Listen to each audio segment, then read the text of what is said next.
We knew what happened in the script. We knew that something came out of John Hurt's chest because his line was, "Oh my goo-ah." Have you ever wondered why one of Hollywood's most iconic heroines seemingly walked away from the very role that made her a legend? Today, we're diving deep into the life and career of Sigourney Weaver, an actress who broke every rule to transform the way women were seen in action films. From her unusual upbringing in a famous family, to her overnight rise with the original Alien, to the behind-the-scenes battles that almost drove her out of Hollywood.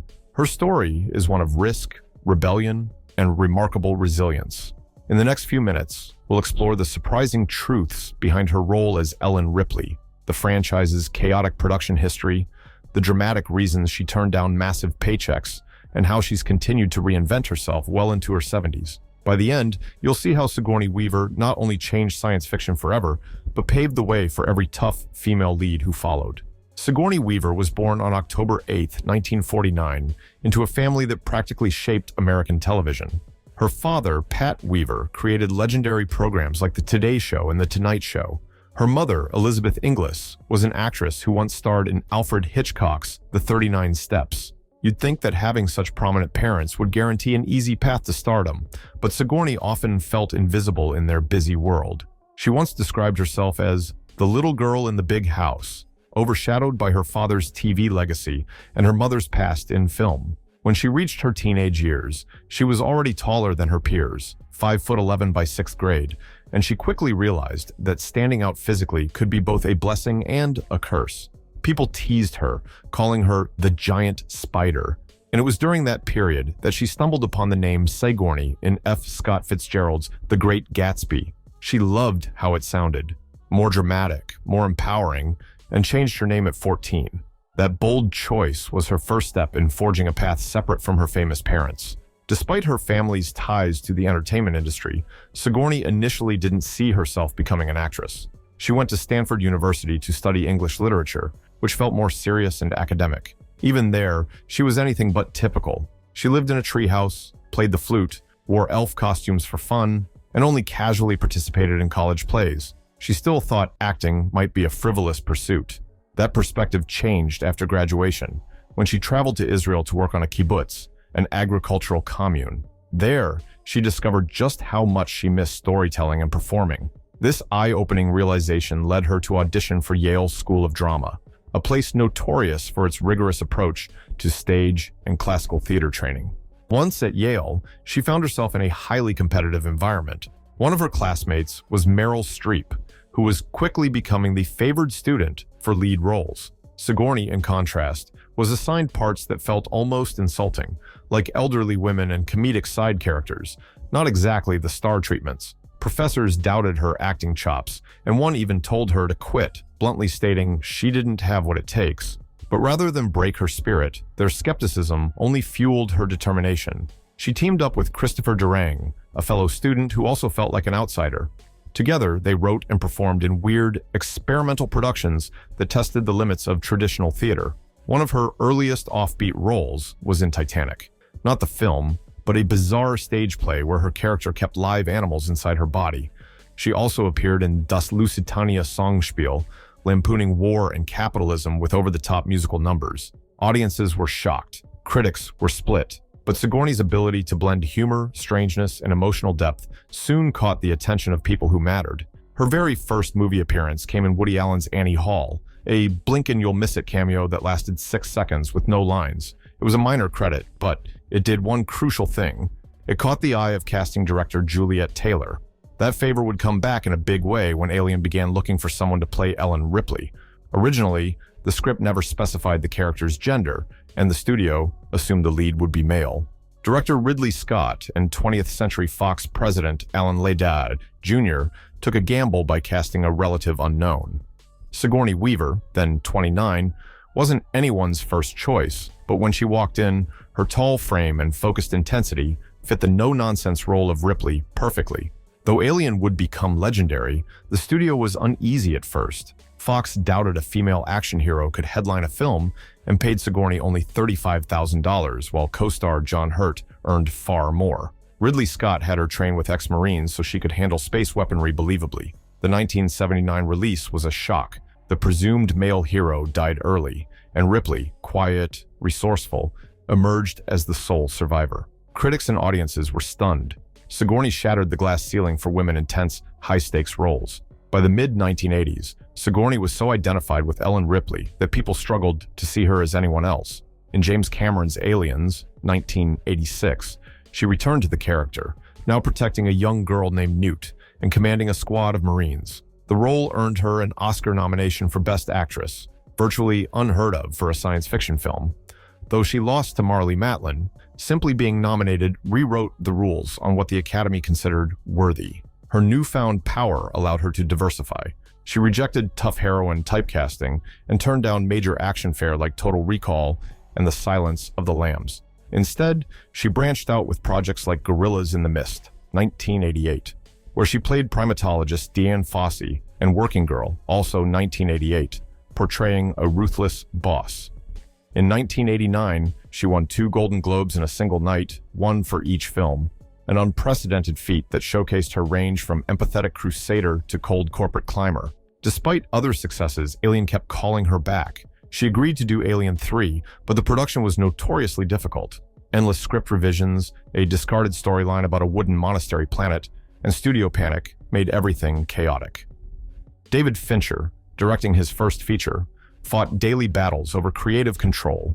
Characters beloved from Aliens, Newt and Hicks, were killed off screen, angering fans and undercutting the emotional heart of the series.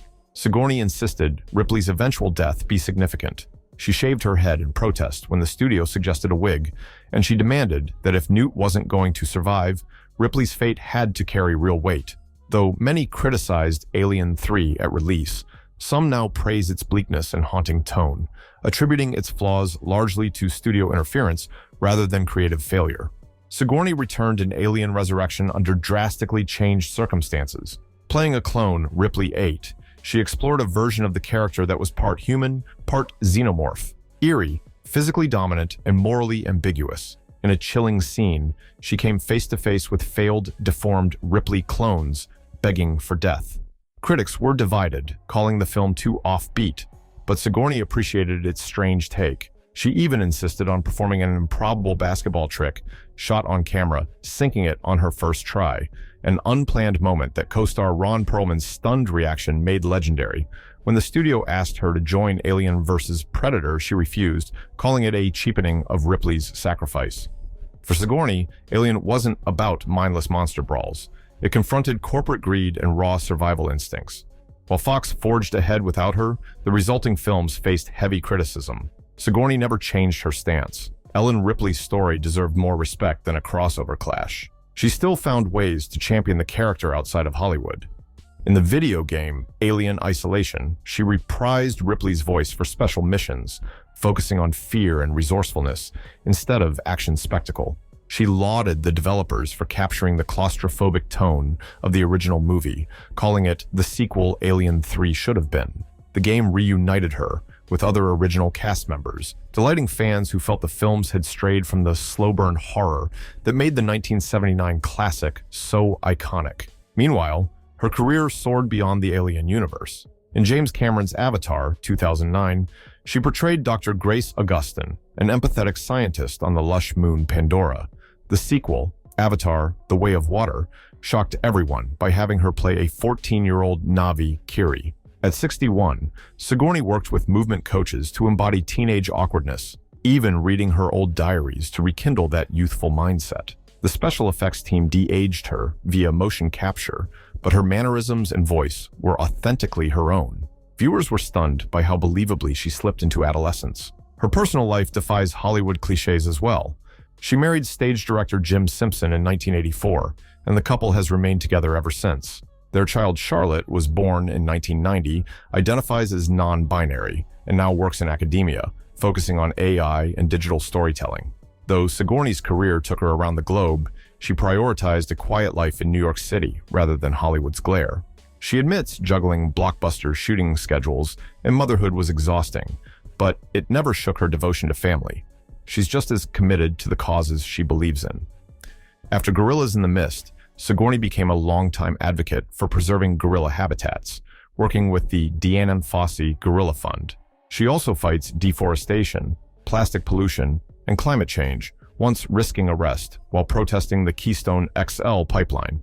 Beyond environmental efforts, she's supported women's rights, abortion access, and LGBTQ+ issues, producing and starring in Prayers for Bobby, a film that confronted religious intolerance toward gay youth. Unlike some who treat activism as a PR move, Sigourney invests real energy, time, and resources. Her influence on other actresses is enormous. Viola Davis pointed out how Sigourney paved the way for female-led blockbusters, even as Davis noted the pay gap that actors of color still face. Sigourney herself earned far less than her male colleagues early on. Over time, her standing in Hollywood grew, particularly after teaming with director James Cameron on big-budget projects. In theater, she's equally fearless. She returned to the stage in Vanya and Sonia and Masha and Spike, once accidentally breaking a co-star's rib by tripping over a rug but staying in character. Tales of her comedic chaos backstage, demanding real vodka for a scene or improvising through tangled costumes, underscore how she pours her heart into live performances, just as she does on film sets. She can also poke fun at her legacy. In Galaxy Quest, a satire of sci-fi tropes, she played a token female crew member role, complete with ripping uniforms and hilarious complaints about nonsensical alien technology. Off-camera, she contributed jokes lampooning the plot holes and behind-the-scenes headaches she encountered in her own alien experiences. Though she dropped in and out of the Ghostbusters franchise, most notably as Dana Barrett, Sigourney took care to give her characters depth, even in cameo appearances. She famously refused heavy makeup or digital de-aging for Ghostbusters Afterlife, insisting that Dana Barrett had earned her wrinkles, surviving demonic forces. Now, in her mid-70s, Sigourney Weaver refuses to slow down. She selects roles requiring both physical endurance and emotional complexity. In an industry infamous for discarding older actresses, she remains an exception, constantly pushing creative boundaries. She's hinted she might return as Ripley someday, but only if the story honors the character's importance. Otherwise, she'd rather let Ripley rest in the legacy she helped build. When fans look back on Alien, they see how Sigourney redefined what a heroine could be: strong yet compassionate, flawed yet resolute. Many franchises owe a debt to her, from the Hunger Games to the Marvel Cinematic Universe. The template of a capable, multidimensional heroine traces in large part to Ellen Ripley. By holding firm to her convictions, even turning down lucrative offers, Sigourney preserved the integrity of a character fans love. Ultimately, she's done more than just shape sci-fi history. She's advocated for gorillas, spoken out on climate issues, backed women's rights, and played an astonishing array of roles. She's battled xenomorphs, swum through Pandora's oceans, and faced comedic chaos on stage, never diluting her fearless spirit. In doing so, she's shown that true icons don't submit to the limits others set. Sigourney Weaver continues to carve new paths, proving that when you stand tall in who you are, you can transform not just a genre, but an entire industry. Thank you for joining me on this deep dive into Sigourney Weaver's remarkable story, from her early days of feeling overlooked in her own family, to revolutionizing action cinema, to standing her ground in the face of studios aiming to commercialize her iconic character. If you're as fascinated by her life and legacy as I am, I'd love to hear your thoughts. Have you discovered new sides to her story? Do you have a favorite Sigourney Weaver role? Let me know in the comments below. And don't forget to like and share so we can keep this conversation going. Your insights, questions, and personal reflections make this community thrive. So go ahead and join the discussion. After all, part of what makes Sigourney Weaver so extraordinary is the way she continues to inspire each of us to stand taller, fight harder, and never give up on the characters we love or on ourselves. Until next time.